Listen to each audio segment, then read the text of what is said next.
Hi guys! It's me, Jackie. Welcome back sa ating channel. Kung bago ka pa lang dito, mag-like and subscribe na para maging updated ka sa mga bagong balita, and don't forget to tap the notification bell. Maraming salamat! Ang channel na ito ay hindi kaakibat ng anumang ahensya ng gobyerno. Ang mga impormasyon na nakapagloob dito ay pawang research lamang po. Narito ang pinakahuling datos sa implementasyon ng second tranche ng Social Amelioration Program.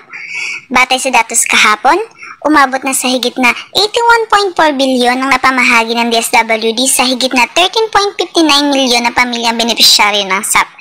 Patuloy ang pamamahagi ng emergency subsidy sa mga benepisyaryo ng SAP kabilang ang waitlisted o karagdagang pamilya.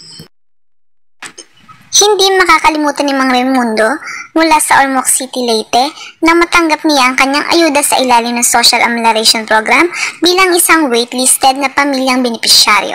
Para kay Mang Raimundo, ang kanyang natanggap na ayuda ay wastong gagamitin pambili ng pagkain at gamot para sa kanyang asawang may sakit.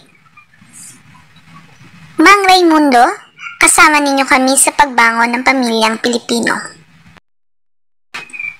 Tignan! Namahagi kahapon ng Field Office 4A ng tulong pinansyal sa Tagaytay City para sa medical at burial assistance sa higit na 300 na individual mula sa 8 district na lalawigan ng Cavite. Sa ginawang distribusyon, nakatanggap ang benepisyaryo ng 3,000 hanggang 10,000 based sa assessment ng kanilang kalagayan at pangangailangan.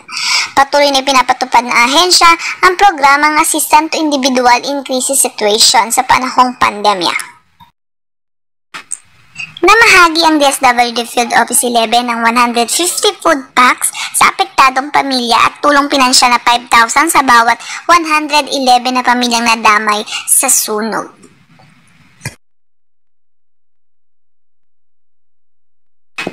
Munting paalaala at katanungan. Masasagot na.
Please like and subscribe and don't forget to tap the notification bell para maging updated po kayo sa mga nagbabagang balita.